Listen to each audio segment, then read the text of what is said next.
بسم الله والصلاة والسلام على رسول الله أما بعد فأعوذ بالله من الشيطان الرجيم. بسم الله الرحمن الرحيم. إن الله لا يغير ما بقوم حتى يغيروا ما بأنفسهم. صدق الله العظيم.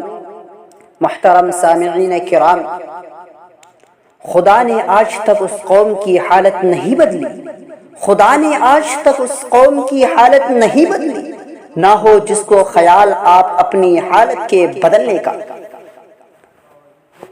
دوستو اور ساتھیو، آج میں آپ کے سامنے ایسے موضوع کو لے کر حاضر خدمت ہوں کہ اگرچہ یہ موضوع اور عنوان تلخ ضرور ہے لیکن حقیقت پر مبنی ہے۔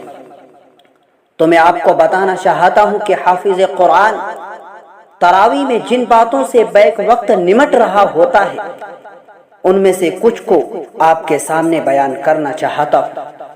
نمبر 1، حافظ قرآن پر مسئلے کا پریشر ہوتا ہے۔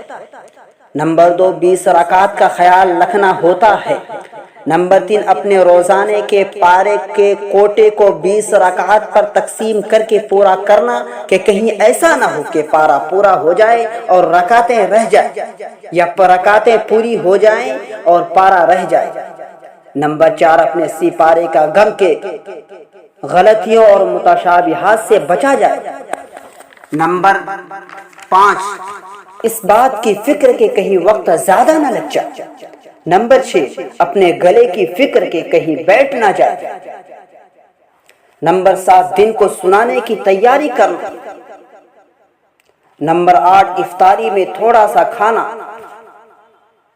نمبر 9، قرآن مکمل ہونے تک ایک الگ غم سوار رہتا ہے حفاظ قرآن، حفاظ کرام پر۔ حضرات، یہ وہ باتیں ہیں کہ جو صرف حافظ قرآن ہی جھیل رہا ہوتا ہے، اور مقتدی حضرات ان پریشانیوں سے ناآشنا ہوتے ہیں۔ لیکن تراویح کے اختتام پر حافظ قرآن بڑے مزے سے آ کر بیٹھتے ہیں تو کوئی آ کر کہتا ہے، حافظ صاحب کیا بات ہے، آج 2-3 غلطیاں آئی ہیں، خیریت تو ہے نا؟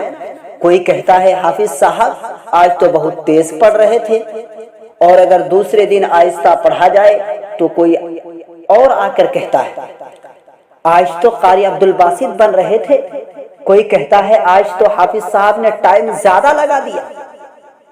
آخر میں میں بہت ہی ادب و احترام سے گزارش کرتا ہوں کہ خدا را اے قوم کے لوگوں، خدا را ایسی بیہودہ باتوں سے اجتناب کریں اور حافظ قرآن کو مشین نہیں انسان سمجھے۔ باری تعالی ہم سب کو عقل سلیم عطا فرمائے اور سوچ سمجھ کر بات کرنے کی توفیق عطا فرمائے۔ کسی شاعر نے کیا خوب کہا ہے، زمانہ آج بھی قرآن اور صاحب قرآن سے فیض پائے گا، زمانہ آج بھی قرآن اور صاحب قرآن سے فیض پائے گا، بجھے گی ظلمت شب اور سورج جگمگائے گا۔ وآخر دعوانا ان الحمد للہ رب العالمین۔